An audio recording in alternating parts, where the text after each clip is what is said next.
नमस्कार दोस्तों, मैं दीपांशु स्वागत करता हूं आपका सीजीपीएससी व्यापम में एक बहुत ही शानदार और पॉजिटिव न्यूज़ के साथ। जी हां दोस्तों, जैसा कि आपने वीडियो का टाइटल पढ़ लिया होगा कि एक और विभाग से रिक्त पदों की जानकारी मिली है, साथ में एक और भर्ती भी निकली है, हम उस पर भी बातचीत करने वाले हैं। साथ में जूनियर इंजीनियर सिविल वाला जो वैकेंसी निकला 400 पद, उस पर भी बवाल चल रहा है। क्या बवाल है, पूरा जानकारी हम देंगे आपको। बिना किसी तरीके की वीडियो को स्टार्ट करते हैं, जिन्होंने इस चैनल को सब्सक्राइब नहीं किया जल्दी से जाए सब्सक्राइब करें, बाजू में जो बेल आइकन है उसे जल्दी से प्रेस करें ताकि आपको सीजीपीएससी व्यापम तथा अदर एग्जाम की लेटेस्ट खबर जल्द से जल्द मिल सके। बिना किसी तरीके की वीडियो को स्टार्ट करते हैं। देखिए, सबसे पहले वीडियो को स्टार्ट करने से पहले आप सभी को ये बताना चाहूँगा कि आप सभी जानते हैं कि हाल ही में अभी जूनियर इंजीनियर के 400 पदों पर जो है भर्ती का विज्ञापन जारी हुआ है।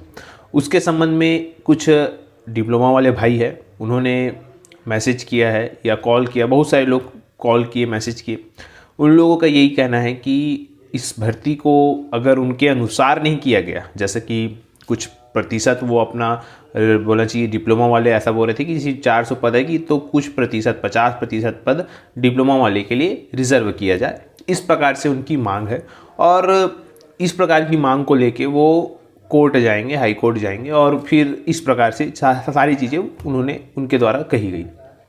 अब बात ऐसी है कि देखिए, सभी को अपनी मांग रखने का अधिकार है, इसमें कोई दिक्कत वाली बात नहीं है। परंतु देखिए, ये भर्ती अगर कोर्ट गई तो आप सभी जानते हैं कि देखिए, गवर्नमेंट अपना काम कर दी है, गवर्नमेंट ने जो है वैकेंसी निकाल दी है।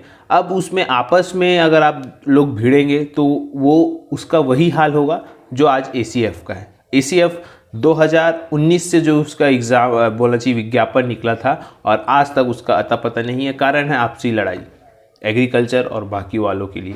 तो आपसी लड़ाई करने से यही होता है कि भर्तियां फंस जाती है। उसके बाद आप ये ब्लेम नहीं लगा सकते कि गवर्नमेंट भर्तियां नहीं निकाल रही है, क्योंकि गवर्नमेंट तो भर्तियां निकाल रही है।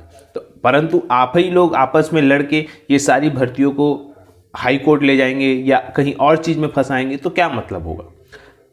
अपनी मांगों को आप विभाग में रखिए, अपने आसपास विधायक यहाँ तक पहुँचाइए। अगर आप लोगों की मांग नहीं मानी जाती तो आप हाई कोर्ट का रास्ता सबसे अंत में अपनाएं, और नहीं अपनाएं तो ज़्यादा बेहतर है, पहली बात। दूसरी बात, देखिए, ये रही आप लोगों के पक्ष की बात, लेकिन आप सभी को मैं बताना चाहूँगा, चाहे व्यापम हो या विभाग हो, आप लोगों की सारी बातें, सारी मांग व्यापम के कान में भी है, विभाग के कान में भी है। मतलब कहने का ये मतलब है कि आप लोग जो सोच रहे हैं कि हम ये करेंगे, हम हाई कोर्ट जाएंगे, हम ऐसा करेंगे, वैसा करेंगे, जो भी करोगे, वो सारी बातों का ध्यान व्यापम रख रहा है। तो उस चीज़ के लिए व्यापम भी पहले से रेडी है और उसको क्या करना है वो भी व्यापम अच्छे से जानता है। तो अगर व्यापम को भर्ती लेना है तो वो कैसे भी ले लेगा, इसमें आप कुछ भी नहीं कर पाएंगे। आप सभी को मैं पहले बता दूँ, आप सभी अगर भर्ती को रुकवाना चाहते हैं तो ये आप लोगों के लिए सही नहीं होगा।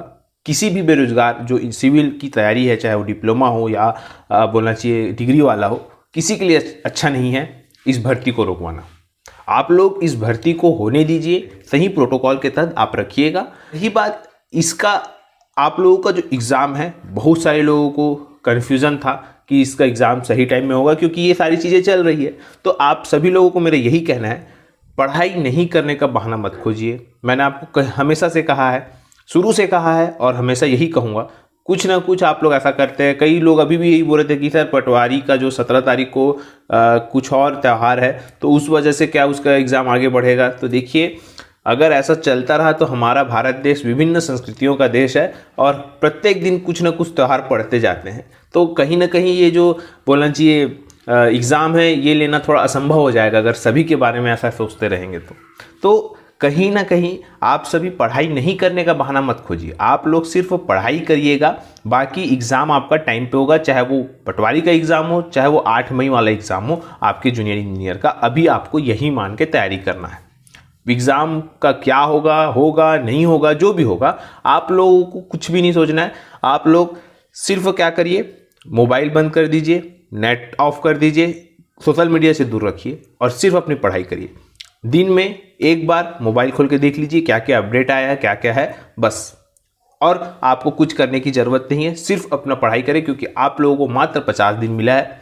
ये रही बात आपके बवाल की।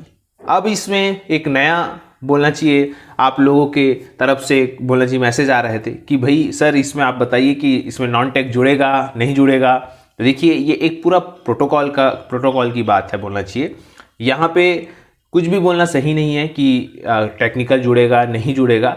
आप लोग सिर्फ जो टेक्निकल चीज़ में जैसा कि बिल्डिंग मटेरियल हो गया और भी 2-3 टॉपिक रहता है, खैर मैं तो मैकेनिकल इंजीनियर वाला हूँ तो मेरे को नहीं मालूम ये सब सिविल के बारे में, परंतु सिविल का जो बोला चाहिए बेसिक सब्जेक्ट है उसको आप अच्छे से करिएगा, क्योंकि उसको आप करेंगे ना तो सारी चीज़ें सही हो जाएगी। आप लोग उसी टॉपिक को पढ़े, 2-3 टॉपिक आप पढ़ेंगे तब तक आपका नोटिफिकेशन आ जाएगा। नोटिफिकेशन ज़्यादा दूर नहीं है।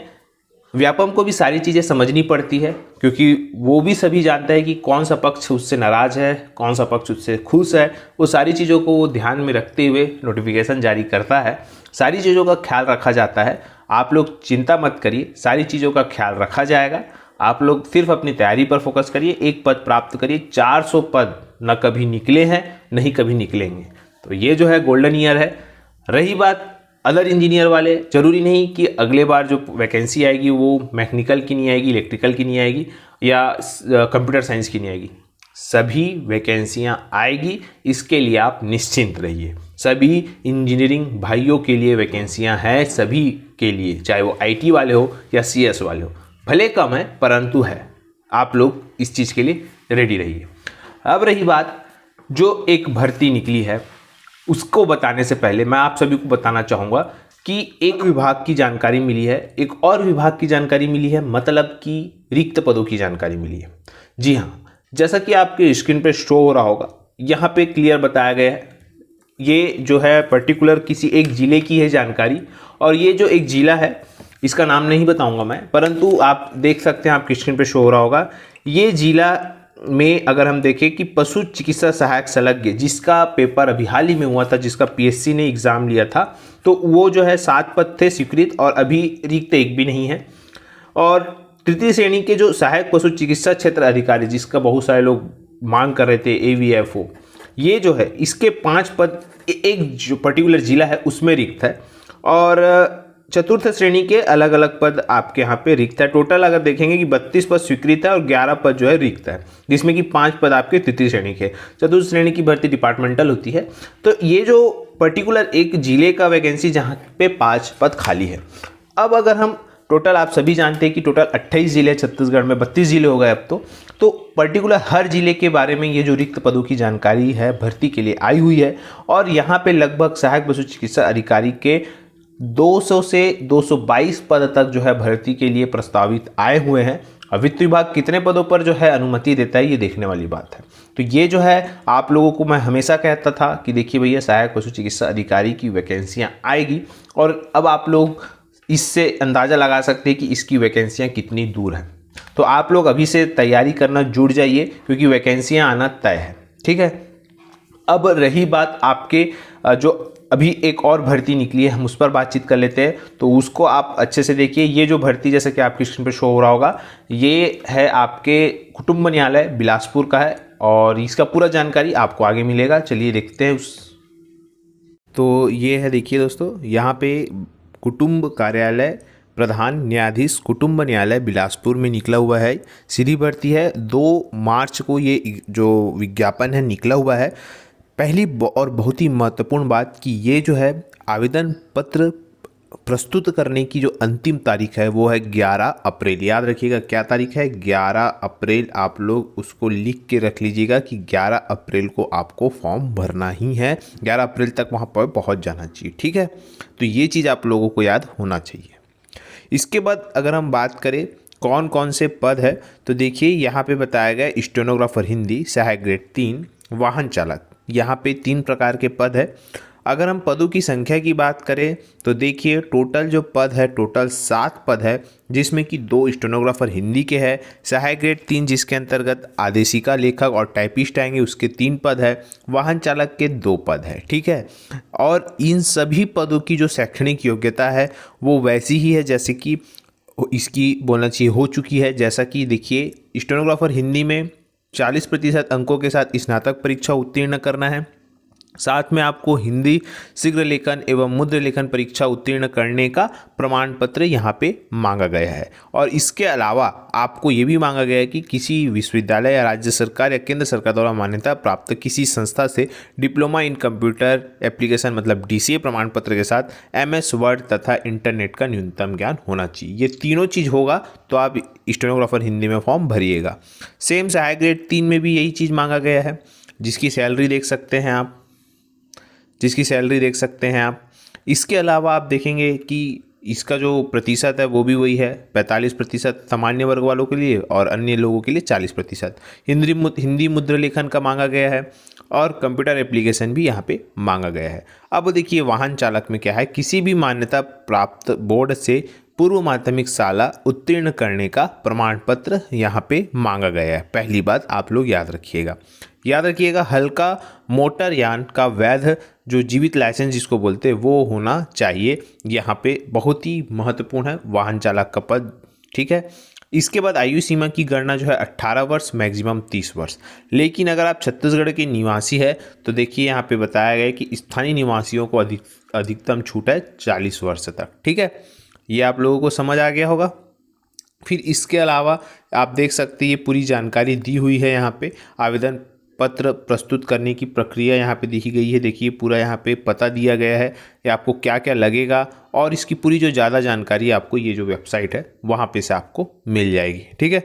तो ये आप सभी देख सकते हैं। अब अगर हम इसकी चयन विधि की बात करें तो चयन विधि देखिए लिखित परीक्षा होगी और लिखित परीक्षा में आपको 50 प्रश्नों का लिखित परीक्षा दिया जाएगा जो कि 1 अंक का होगा और 60 मिनट का होगा, मतलब 1 घंटे का होगा। यहाँ पे लिखित परीक्षा के अंकों के आधार पर क्या होगा, मेरिट सूची तैयार की जाएगी। अब ये लिखित परीक्षा में क्या क्या रहेगा, सामान्य ज्ञान रहेगा, कंप्यूटर का ज्ञान रहेगा, है ना, इंटरनेट रहेगी, उसकी सामान्य जानकारी, छत्तीसगढ़ का समसामयिकी मतलब करंट अफेयर रहेगा छत्तीसगढ़ का। ये 4 टॉपिक रहेंगे आपकी लिखित परीक्षा में हिंदी में, ठीक है, स्टेनोग्राफर हिंदी में। उसके बाद 5 गुना बुलाया जाएगा कौशल परीक्षा के लिए जो कि 100 शब्द प्रति मिनट, 2.5 मिनट का हिंदी मुद्रा लेखन का लिए जो है 20 मिनट का निर्धारण शुद्धता कंप्यूटर टाइप करना पड़ेगा। इस प्रकार से बताया गया है। कौशल परीक्षा जो होगी वो 100 नंबर की होगी और यहाँ बताया गया कि कौशल परीक्षा उबंटू ऑपरेटिंग सिस्टम में लिया जाएगा। सेम यही चीज़ आपको सहायक ग्रेड 3 में होगी जहाँ पे शब्द का बस फेर है, बाकी सारी चीज़ें सेम है। अब वाहन चालक के लिए उसके लिए भी जो है ये सामान्य ज्ञान और छत्तीसगढ़ का लिया जाएगा बहुविकल्पी। 25 प्रश्नों का लिखित परीक्षा ली जाएगी। प्रत्येक प्रश्न पर 2 अंक होंगे। अवधि आधे घंटे की होगी। लिखित परीक्षा से 5 गुना अभ्यर्थियों को बुलाया जाएगा। वाहन परिचालक का परीक्षण हेतु 50 अंकों का कौशल परीक्षा आयोजित किया जाएगा, ठीक है। ये हो गया। इसके अलावा आप लोगों को मैंने आयु सीमा बता दिया, योग्यता बता दिया और साथ में जो इसका चयन प्रक्रिया है वो भी समझा दिया। इसके अलावा जो आप और अधिक जानकारी के लिए, वैसे तो कोई जानकारी बचती नहीं है, लेकिन फिर भी अगर आपको और जानकारी चाहिए तो ये वेबसाइट है, वहाँ पे आप जा सकते हैं। इसका जो पूरा PDF आपको मेरे टेलीग्राम चैनल में मिल जाएगा। ये जो प्रमाण पत्र है वो भी आपको मेरे टेलीग्राम चैनल में मिल जाएगा, ठीक है। ये आप सभी को जानकारी देना था। आशा करता हूँ कि आपको ये पूरी जानकारी अच्छी लगी होगी। अगर ये जानकारी अच्छी लगी तो आप इसे ज़्यादा से ज़्यादा लोगों तक शेयर करें, लाइक करें एंड सब्सक्राइब जरूर करें। तथा ये वीडियो देखने के लिए आप सभी का बहुत बहुत धन्यवाद। आप सभी स्वस्थ रहे और मस्त रहे।